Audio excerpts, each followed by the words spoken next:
Lewis, and you are watching Spectrum News coverage of the first presidential debate between Vice President Kamala Harris and former President Donald Trump.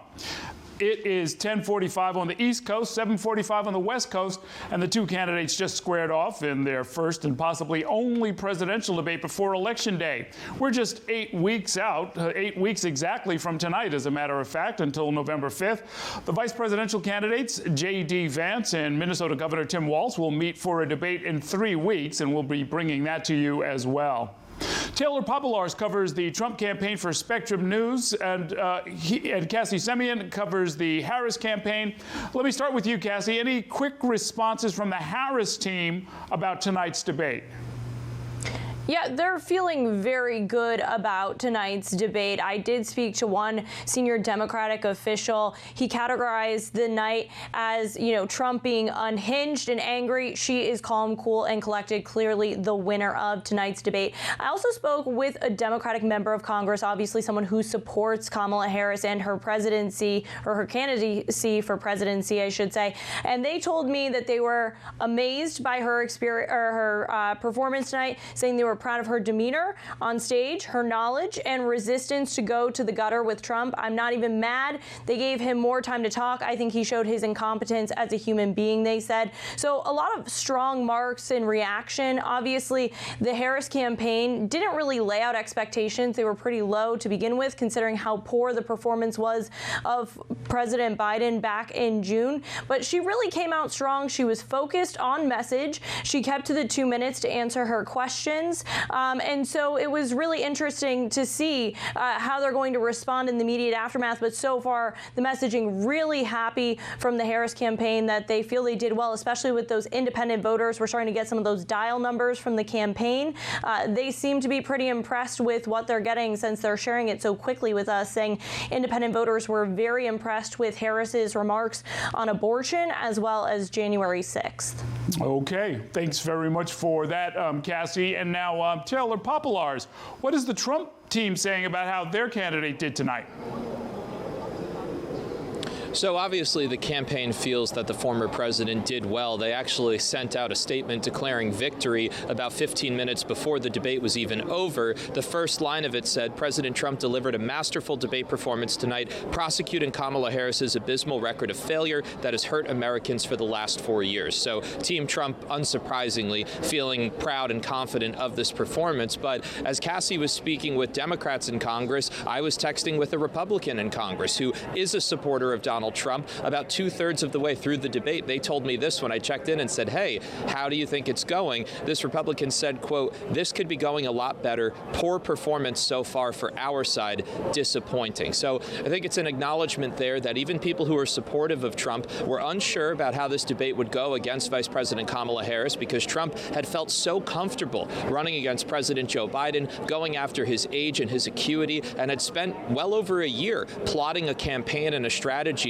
around running against Biden. And now we see less than 2 months later, after Biden dropped out of this race, Trump is still struggling to figure out how to run against Harris. I thought it was interesting, Trump talked about a lot of the policies like immigration, like tariffs on the economy that we hear him speak about on the trail, but we also heard him dive into either conspiracies or flat out lies that have been fact checked over and over again relating to the 2020 election results, to what happened on January 6, 2021 when the Capitol was stormed, even about a story I'm sure we'll talk about later that's been playing out in Springfield, Ohio, having to do with Haitian migrants there. So this was in many ways a typical Trump debate performance. I think what was interesting, though, is the last debate in Atlanta against President Biden. The headlines immediately were about Biden's struggling performance, and a lot of what Trump said that night kind of fell to the wayside because of concerns that the Democratic Party at large and many Americans felt about Biden's age. Tonight, you saw Harris go after Trump in all the ways that Cassie outlined, and you saw Trump at times seem to struggle to respond to that, and even Republicans in Congress who are supporting him are echoing those concerns.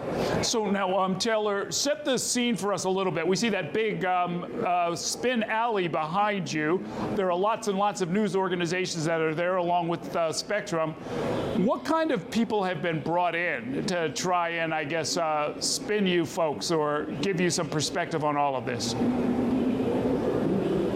Yeah, it's always interesting to see who the campaigns bring in, and there's been a cast of characters here, both before the debate and now after. I believe vice presidential nominee on the Republican side, Ohio Senator J.D. Vance, is in the spin room right now. We're in a very large convention center, and the spin room stage is probably about 100, 150 feet to the left of me. But in terms of Republican supporters who have been here to advocate for Trump, it's people who folks might recognize from being on TV a lot. North Dakota Governor Doug Burgum, South Dakota Governor Kristi Noem, Arkansas Senator Tom Cotton, Robert F. Kennedy Jr., the former Democrat turned independent presidential candidate who just a couple of weeks ago ended his bid and endorsed Donald Trump. So pretty hardline Republicans who have been here advocating for the Trump campaign. On the Democratic side, you've seen a cast of characters from California Governor Gavin Newsom, who of course was a huge supporter of President Biden and is now here stumping on behalf of his fellow Californian Kamala Harris. I saw Congressman Robert Garcia, a rising star in the party, also from California. So there's a mixture there, but it's always interesting to hear what these members are saying both before and after. They're obviously here supporting one side, so it's pretty clear that they're going to spin in whatever way they need to. One thing I'll say as somebody who focuses on the Trump campaign, there's been a lot of outcry from Republicans about the moderators because in this debate, we saw a lot more fact-checking in real time than we did in the debate back in June. That's something that I think it'll be interesting to see how voters feel about it in the weeks ahead. But there were clear fact checks that I've personally been able to confirm that the anchors were able to repeat, especially with some of the things Donald Trump was saying. But Republicans are already latching onto that, saying it was unfair, even though those fact checks were rooted in fact. Okay. Thanks very much for that, Taylor. Let me bring in our Spectrum News political experts to get their thoughts on the debate. Josh Robin is an anchor and chief national political reporter. What is your big takeaway? They did shake hands, by the way. We weren't sure that was going to happen. She went up to him and introduced herself because they hadn't met. I thought that was interesting, but no one's going to be talking about that tomorrow. I think she had a very good debate. I'm surprised at how undisciplined Trump was, and maybe I shouldn't be surprised. It's clear that she had done a lot more practice. You know, we had reported for days that Trump wasn't doing the kind of formal debate prep, and I think that it showed. I thought that the debate went really her way when he took the bait. I mean, during debates, people try to bait each other, right, to say something that would be off-putting. And they did it. He did it at first, calling her and her father a Marxist, and then she did it by name-dropping Wharton and all these Wharton professors, saying that her economic plan was. Then she said, and this was clearly directed to an audience of one, and it was to the guy to the right, that people leave your rallies early, which Taylor, who's gone to a whole bunch of them, can confirm. And he did not like that, and he took the bait, and then I just thought that the discipline really went out the window. I thought, frankly, that his best line was at the very end. I hadn't heard it before when he said 3.5 years have gone by and you haven't been able to solve all these problems. It was astounding to me how relatively easy she was able to cast herself as the change candidate when she is the one who is the vice president. Both of them glossed over a number of questions. She glossed over questions about the economy and about, and he glossed over questions about January 6th. But overall, you know, I think that it really kind of went off the rails for him. And the takeaway is clearly going to be, for people watching this on social media, is that he's repeating this thing that's been knocked down, which is that immigrants from Haiti are eating pets in Ohio, which no one has seen any basis in truth in that. It's just not true, and it really was going far afield. And I think that she moved the dial in this very close election her way. Yeah, you know what? Let me play one excerpt, and this has to do with January 6th. It was one of these areas where Trump's perception and his argument was really quite different from where Kamala Harris is coming from. They didn't. The moderators did not intervene with a fact check on this, but let's take a quick look at that, and then we'll talk about that. Yes, sir. I had nothing to do with that other than they asked me to make a speech. I showed up for a speech. I said, I think it's going to be big. I went to Nancy Pelosi and the mayor of Washington, D.C., and the mayor put it back in writing, as you know. I said, you know, this is going to be a very big rally or whatever you want to call it. And again, it wasn't done by me. It was done by others. I said, I'd like to give you 10,000 National Guard or soldiers. They rejected me. Nancy Pelosi rejected me. It was just 2 weeks ago.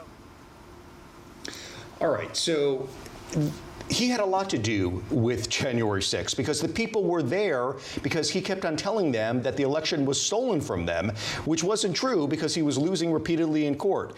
And look, that's obviously a huge issue, and I think that how he responded is going to turn off a lot of independents, to say nothing about Democrats and some Republicans. The point of the matter, though, is that the more time he spends talking about relitigating the last election, which he's still doing because he said again tonight that he actually won, which is a reversal from what he said in recent days, is a day that Donald Trump has lost. Right. Okay. Let's go to Tim Boyum in Raleigh, North Carolina. What were your thoughts about the debate, Tim? Yeah, boy, so much to get to. Early on, first of all, I thought, what we know about these debates is the first half hour is really super important. The audience starts to trail off. It's with a lot of TV programming across the history of television, right? Well, abortion dominated that, and Donald Trump has really been struggling with women in a lot of states. In fact, there was a new poll out in North Carolina just today, and he's down double digits with women in almost every category, including rural North Carolina, where he should be winning with women. And so I thought that was really a dominant moment there. I got some texts from some Harris operatives that said that their dials were off the hook when that discussion was going on. The other thing, going back to what Josh was talking about with discipline, I've been talking about this over and over about how Republicans are concerned about that. And for people at home that don't know this well, when she went after him about his rallies and being boring, that was a complete plant of a comment. That was not some ad-lib moment. That was put out there on purpose to see how he'd react. And to me, that moment with the rallies, that was the total turn in the debate for Donald Trump and for Kamala Harris. Yeah, indeed. I know you've moderated a lot of debates yourself, some high-profile ones there in North Carolina. What did you make of the way that she sort of broke format? I thought the moderators might even have called her on it, but Kamala Harris began to address Donald Trump directly, which, strictly speaking, was probably a violation of the debate rules. Yeah, it's hard when you moderate those debates because, first of all, what a lot of people don't understand is how difficult it is to get them negotiated in the first place. But you also want the best debate possible and to get, sort of a real-world atmosphere out there. I think when the mics were supposed to be muted, I think we thought it was going to be sort of almost more like a forum. But they allowed the mics to be open a lot more, and they allowed for that engagement. As we've talked about some already, Republicans online are beyond furious about the way that this was moderated. They believe that the questions were led to be, for Kamala Harris to go after Donald Trump. They believe that all the fact checks were only toward Donald Trump and not Kamala Harris. It's a difficult situation. In some ways, moderating a debate like that at the presidential level is a no-win situation, but because they're going to get so much criticism. But the fact that Republicans are so focused on that probably tells a little bit of the story, too.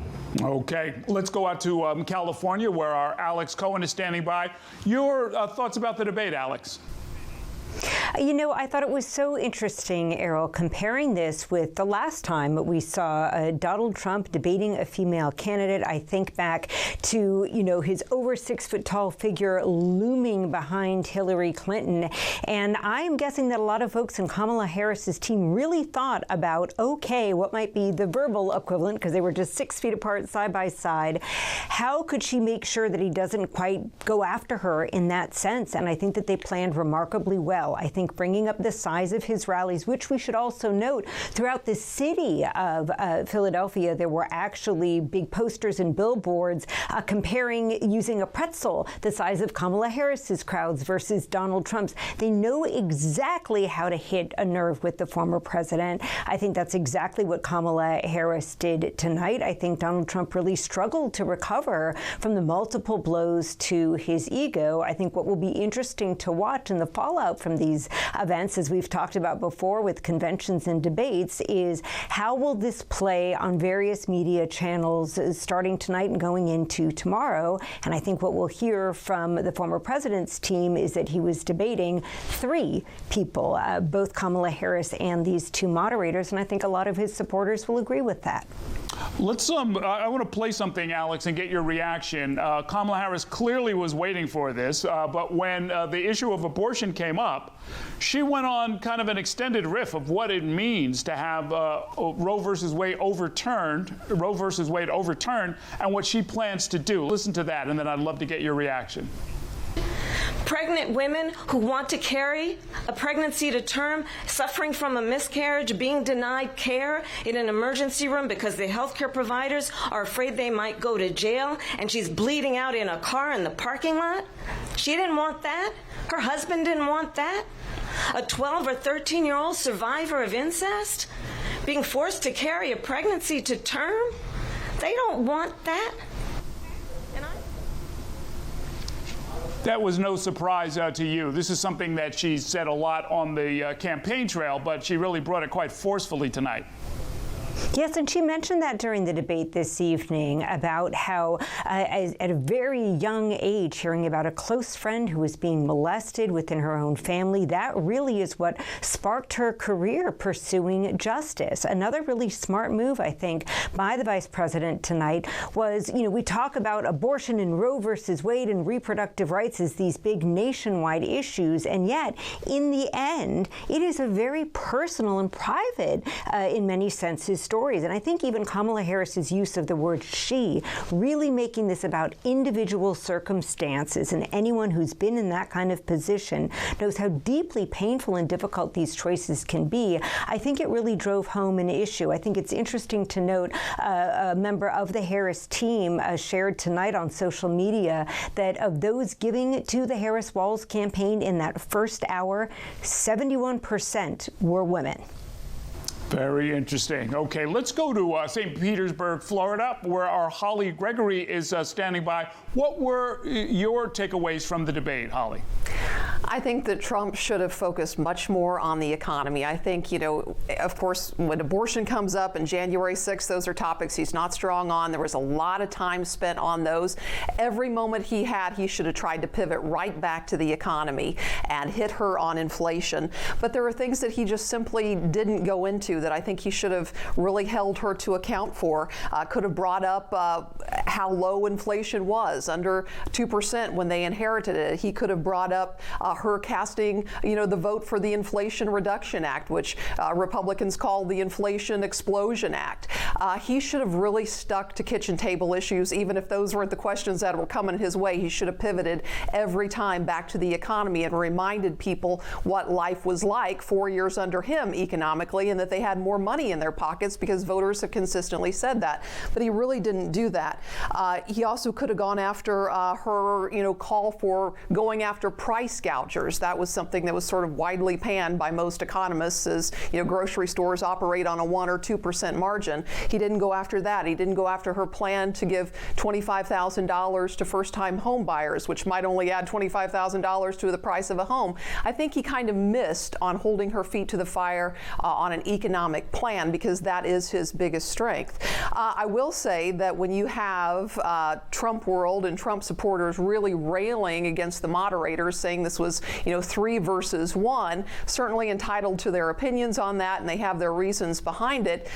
He was fact-checked several times, and the moderators were not incorrect in those fact checks. It was on abortion. It was on the Haitian immigrants. I'll also say, if you're talking about people, Haitians eating pets in Ohio, you're not appealing to swing voters. That was a miss. And they checked him on crime facts as well. But they did, the moderators, let Harris get away with some things that are clearly not true, and I'll go through those. Harris, she made that statement that I own a gun, so quit saying that I want to, buy back, have a mandatory buyback. Several times in 2019, she's on tape saying it, that she would support and would call for a mandatory gun buyback. In fact, Senator Raphael Warnock, one of her surrogates, was on the Sunday shows this week saying that she still supports that.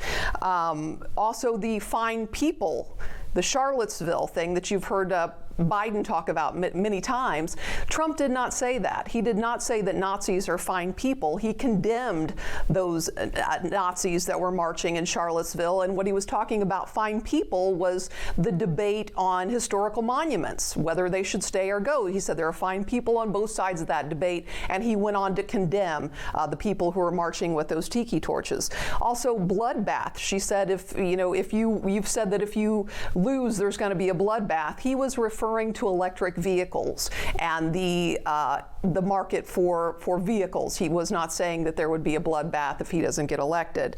But I would also say that if you are going after the moderators so strongly as Trump supporters are, that means that you didn't win this debate. I think he had a lot of missed opportunities here. I think it was a strong night for Kamala Harris, even though she wasn't pinned down on a lot of her flip-flops. And because she wasn't, that is also a loss for Trump. Right. You know what? Let me play you an excerpt. This was an example of what I think you're kind of getting at. Would love to get more of your reaction on it, where Donald Trump criticizing the economic plans of Kamala Harris, but this is the way he did it. Let's take a look.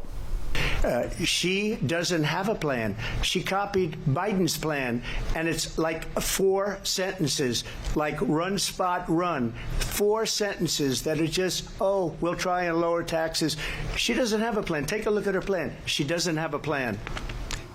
Now, obviously for both of them, they're talking in broad strokes. They're talking about legislation they would support, which of course involves lots of other calculations. But as you say, that was in some ways a missed opportunity. It really was. He needed to remind people.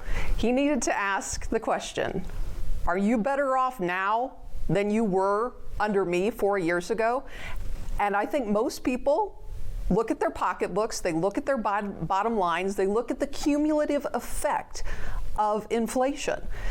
It shot up to 9% under the Biden-Harris administration. It has come down, the rate of growth, the rate of increase, but those high prices, they've stayed high. The rate that they're increasing has slowed down, and that's great, but those are still record high prices. People still go to the grocery store and struggle. He needed to continue to come back to that and say, you didn't have that problem under me. You had that under the Biden-Harris administration. And he needed to really drill down on that. And I think that he missed opportunity. He came across defensive and angry when he should have been confident in his economic record and really emphasized it. Now, I know a lot of the questions weren't centered on that, but when you're in a debate, you got to pivot back to your strength, and I think that he missed opportunities to do that. Okay, let's go to Jason Fechner in Milwaukee, Wisconsin. What were your thoughts about the debate, Jason? Well, Errol, quickly, as a father of a 3-year-old, I'd love to leave Go Dog Go out of American politics right now, so we've got a little peace and quiet at home. A couple big takeaways, of course. I had mentioned before the debate began that Harris wanted to try to avoid that big gaffe moment that would play out as a viral social media thing, and I think she definitely did that. And then I'd mentioned Corey Lewandowski rejoining the campaign, of course, and to steal liberally from Aaron Sorkin, kind of the let Bartlett be Bartlett from the West Wing, let Trump be Trump. I think that's kind of the philosophy some inside his campaign have been pushing for over the last few weeks right now, and I was curious to see whether or not he'd be a little more restrained like he was in that first debate, or be a little more aggressive as he might have been back in 2016 debating Hillary Clinton at the time, and I think we got a little bit more of that, so perhaps that's a sign of where things are going in these last 2 months. In addition to a journalist, I've also worked in public relations and crisis communications, so I was kind of jotting some notes if I were a Republican operative or Democratic operative, kind of the talking points that I'd put out there, and we've seen a lot of these now on social media, and I'm sure Taylor Popolars is hearing a lot of them in Philly as well. I think from Republicans, we're hearing a lot of that the debate was rigged, ABC moderators and Harris against Trump, kind of a 3 versus 1 thing. I think you're going to hear a lot of Republicans calling Harris a liar, bringing up Project 2025, something from the Heritage Foundation, which Trump has publicly disavowed and said during the debate that he's never read it, he's got nothing to do with it. Harris, of course, saying that this is actually part of Trump's playbook, so that's going to be a talking point going forward, and Republicans will claim that Trump clearly won. And I think the Democratic talking points, of course, we've heard these already as well. Trump unhinged and angry, kind of the same old playbook, and Americans are over it. And Harris was presidential there, talking about middle-class policies, and Trump was focused on grievances, and I think we got a little bit of that in their closing arguments. Once again, when it comes to all the polls across the country, it's neck and neck, that statistical margin of error out there. We are in kind of a dead heat in all of those battleground states going forward right now, so fascinating to see how everything tonight and all the spin and everything on social media over the next couple days factors into those polls that'll be in the field later this week. Well, you're in, of course, the major city of a swing state. Were there arguments you heard from either candidate today that you think will land with and maybe influence some of the swing voters in Wisconsin? Yeah, Errol, to a certain degree, and I think a lot of what we heard from both of the candidates are talking points that we've heard on the campaign trail repeatedly, including with multiple stops here in Wisconsin. And Harris and Walz, Trump and Vance surrogates, have planned stops in Wisconsin as well. And, you know, kind of looking at the numbers here in Wisconsin, I think there's a reason for the Harris campaign to be excited and also for the Trump campaign to be excited coming out of this debate, because following Harris becoming the Democratic nominee and the polls jumping back up, getting her back tied to Trump, polls have kind of stayed there now for both of them in these battleground states and across the country, that she hasn't continued that momentum in the polls, including here in Wisconsin. So again, is this debate enough to kind of change the needle, move things along for those independent, undecided voters out there? Could it swing some Republicans to Harris or vice versa? We'll just kind of have to wait and see in the days ahead. To Alex Cohen in California, where I understand at least one heretofore undecided voter has gone public with who she's going to be supporting. Tell us all about it. Yeah, you can't shake this one off, Errol. And I'm not sure if she was undecided, but we hadn't officially heard from her. Now, none other than Taylor Swift, in a move that the kids today would call diabolical, and that actually is a good thing these days. Taylor Swift just posted on Instagram that she'll be casting her vote for Kamala Harris and Tim Walz. She says, and I quote, "I'm voting for Kamala Harris because she fights for the rights and causes I believe need a warrior to champion them. I think she is a steady-handed, gifted leader." And the chef's kiss of all of this, she signs this childless cat lady and did so with a picture with her hugging her cat. I would be fascinated to hear if there was conversation. I bet there probably was with the pop megastar and someone from the Harris team. Did the Harris campaign really need that additional boost right after this debate? Unclear, but I think it'll be so interesting to see the ripple effect of that. We know millions of people were tuning in for this debate, and we'll watch the clips that come out. But this Taylor Swift endorsement certainly carries it to a whole new level and can really do a lot when it comes to actually getting out the vote. I've heard, multiple folks suggest that Taylor Swift could hold a series of concerts where the price of admission was registering to vote. And, who knows if she'll actually do that, but this endorsement could mean a whole lot.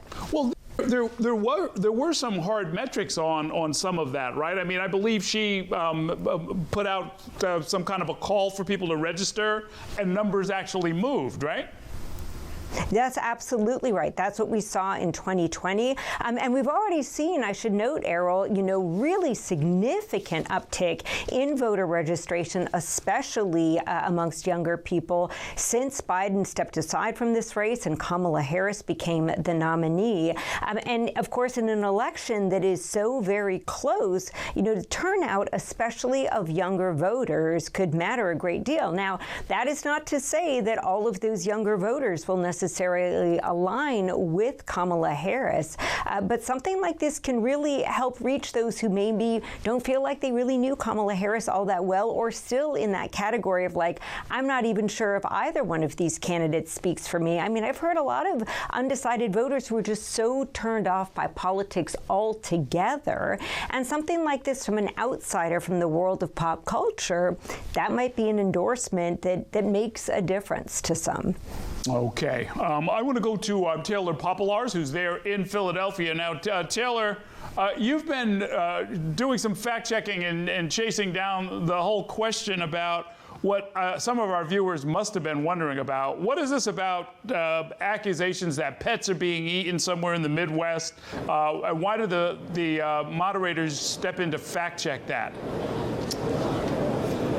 Yeah, it's a pretty unusual situation, not what you would normally think would be brought up during a presidential debate, but essentially a social media post prompted, it was on a Facebook page, it prompted the Republican Party at large and the Donald Trump campaign to latch on to what this person claimed was a rising number of Haitian migrants in the town of Springfield, Ohio, were eating and stealing people's pets and other animals that were around this community. That is areas between Columbus and Dayton that has seen, this is true, has seen a significant rise in Haitian migrants over the last few years as jobs have become available and as word has spread among the Haitian community that there were jobs available there as this community has tried to bring itself back up after losing a lot of industry. But this claim spread on social media. Trump's running mate, Senator J.D. Vance, who of course represents Ohio in the U.S. Senate right now, latched onto it. And then Trump also spoke about it to the point where they started posting memes about it on social media. And Trump ended up mentioning it in this debate tonight. I want to play what he said and then clarify a bit of stuff. In Springfield, they're eating the dogs, the people that came in. They're eating the cats. They're eating the pets of the people that live there. And this is what's happening in our country, and it's a shame. As far as the rallies are concerned, as far as the reason they go is they like what I say. They want to bring our country back. They want to make America great again. It's a very simple phrase, make America great again. She's destroying this country, and if she becomes president, this country doesn't have a chance of success. Not only success, we'll end up being Venezuela on steroids.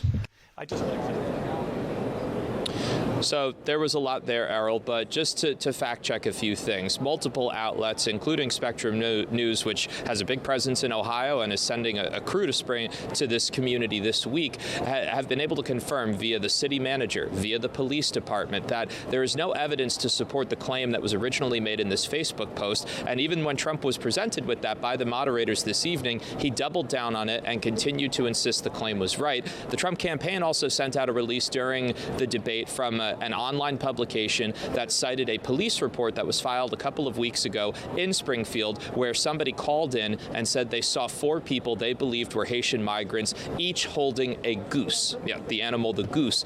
They did not allege that they were watching those 4 people eat the geese or that there was blood visible on them, just that they saw 4 people holding geese. So it's just, I think it's a reminder that especially within the Trump campaign, they often latch on to something that will surface on social media, and the former president has a huge following, be it on Truth Social or on X, the platform formerly known as Twitter, and that is spread, and then it's brought up in something like this debate, even when local officials on the ground are saying there's no truth or claims to support it. It's something that the Harris campaign has been happily pointing out and saying this is almost like hearing a grandparent talk about something if they're not fully with it mentally, but the Trump campaign is getting distracted from messaging that Holly talked about on things like the economy and immigration by going down this rabbit hole, talking about something that has easily been debunked, and so far they haven't been able to present evidence to support it other than Trump doubling down on things that we know local officials are saying is not true. Okay, thanks for that clarification, and I look forward to hearing what our Ohio team will come up with in the future. Tim, let me go to you in North Carolina. I have a question for you similar to what I talked about with Jason Fechner in Wisconsin. You're in a swing state. North Carolina, the polls seem to be tight. Certainly the Harris campaign seems to think they have a chance. They keep coming back to North Carolina over and over again. How do you think tonight's debate will impact the race down there? Not hearing. Oh, I think we lost your mic, Tim. We'll let them work on that in just a second. While we're doing that, let's go to Cassie Semien. What did you make of the body language? It was very interesting, and it was hard to avoid the fact that Donald Trump is a foot taller than Kamala Harris. So her gestures, the shaking of hands, how she used her body language throughout it, I think is going to get a lot of attention. And I know you were probably paying attention to that, right? Yeah, one thing that I thought was really interesting, and going back a little bit to what we talked with Josh about earlier, was whether or not we would get a handshake. And she actually crossed the stage and sought out the former president to shake his hand, and actually said Kamala Harris, introducing herself, because this is the first time they ever met in person. It was really interesting to me that she went out of her way to do that, to show that civility that she has been talking about bridging the gap, right? Talking about how we don't have to agree on everything, but we need to have civility civility in our politics. We need to turn a new chapter in this country. She sought him out, shook his hand. He kind of shook it back and seemed like a little thrown off by her gesture. He was behind his lectern at that point. She went over to hers. There was that height differential where, you know, her lectern was a little bit shorter than his. If you looked at the screen when they were on the two shot, right, to meet her height, she's only about 5'2", so she's very tiny compared to him. So that was a really interesting how they made that adjustment. You could tell at times he was getting really frustrated with the attacks on her. Specifically, you know, in the two box where she was speaking, he was actually grinding his teeth, it looked like, you know, trying to keep his mouth shut and not interrupt her, which was something, you know, we were looking for. Maybe he would go on the defense and start speaking even when his mic was muted over some of her comments. He didn't really do that, but when she did, he would say, you know, excuse me, I'm talking, trying to steal her line from the 2020 debate between her and former Vice President Mike Pence for that viral moment. So there was a lot of shaking the head of, no, that's not true. There were moments off mic where, you know, the vice president could be heard by the reporters in the room saying that's not true, that's inaccurate, that's false. Some of those things we didn't get to see on TV, but it really was interesting how she addressed a lot of her commentary towards him instead of the camera directly, especially when it came to the issue of abortion. And she was really challenging him on the issue, saying, you know, there are doctors and nurses in this country who are afraid to treat patients who are having miscarriages in this country because of what you did by appointing 3 justices who helped overturn Roe versus Wade. So it was really fascinating, that body language. I know we're going to hear a lot in the coming days from actual experts on this, but just sitting here being an armchair expert in you know, body language in that dialogue, it was really fascinating to watch. Yeah, absolutely. I'm not sure if I were the moderator, I would have let her get away with directing her comments directly to her opponent. I mean, that's just sort of not done, you know? It could get really messy when you allow that. Fortunately, that didn't happen. Let me go back. I think we have Tim back now. I wanted to get your thoughts about how this debate might impact the vote there in North Carolina. Yeah, I've been texting with Republicans and Democrats all night long, and most of them don't believe that Kamala Harris necessarily did anything to draw people toward her. What she probably did was more draw people away from Donald Trump, and I think that was the strategy in a lot of ways moving forward tonight, and allow the coming weeks for her to continue to unveil her plans with that. A lot of Republicans I've talked to have been really frustrated because there was very little talk about the economy tonight, and they believe that they are very strong on that, and I think anywhere, whether you're talking about Wisconsin, Ohio, North Carolina, California, New York, people are frustrated with the economy, and usually the party in charge takes the blame for that. And also on the immigration issue, you know, when we're talking about people's pets being eaten and whatnot, the fentanyl crisis is a real deal in our communities, and the immigration issue is related to that, but there was no discussion of that as well tonight. And the last point I'll make on that is, like, this may be the last moment that we see them together in a moment where tens of millions of people are watching all at the same time. And so for this to potentially be that last moment, it could have a lasting impact, particularly on some of those voters. And as I mentioned earlier, particularly female voters with the abortion issue that was in that first 30 minutes of the debate. Absolutely. Okay, let's go around the horn, and we've got 56 days until the election, exactly 8 weeks from tonight. What are you going to be watching for, Alex, over these next 8 weeks? Errol, remember that phrase, October surprise? I feel like every single week there's been an October surprise, but let us not forget, we're still in September, and we don't know what might else be coming out or happening in the next 8 weeks that could continue to shake things up. And I'll just end by saying I double-checked. This is not one of the official Chinese zodiac signs, but I'm officially declaring 2024 the year of the cat. Okay, there you go. Jason Fechner, what's happening over the next 2 months? Well, I think it's safe to say that we'll have a lot of visits from both campaigns and their surrogates moving forward over the last 2 months here in the run-up to November the 5th. I think the other thing that we'll be keeping a very close eye on here in Wisconsin is this surge in money that the Harris and Walz campaign pulled off in August, more than $300 million compared to more than $100 million for Donald Trump. No chump change there as well. So a lot of television ads. There are a lot of billboards already for both campaigns in and around Milwaukee and Madison and throughout the state of Wisconsin. So we are knee knee-deep in it, and we will continue to be right up until Election Day. Okay. Holly Gregory, what will you be looking for over the next 8 weeks? I'm going to be watching Pennsylvania because I think that is really where this race is coming down to, where they were at tonight for this debate. You might remember the late, great Tim Russert in 2004 held up the sign that said, Florida, Florida, Florida. Well, if it were this time around, it would be Pennsylvania, Pennsylvania, Pennsylvania. And the battle is on to get those swing voters in that swing state. And it's going to come down to a razor victory here for one or the other, because this is a very, very close election. And we'll see if either one of them, goes down or up based on what happened here tonight. But I think Pennsylvania is the big prize of the swing states. Okay. Tim, I know you've got a lot going on there in North Carolina with your governor's race and everything else, but what part of this race will you be watching? Yeah, I think it's going to be voter turnout and that enthusiasm. In other words, are people coming out to vote for someone? Are they going to vote against someone on purpose? Or are they just going to stay home because they're fed up with it all? That little fine line between all that could make a lot of difference in places like North Carolina and Pennsylvania and Wisconsin. Okay. Taylor Popolars, you've got your work cut out for you out there on the road, but what will you be watching for in particular?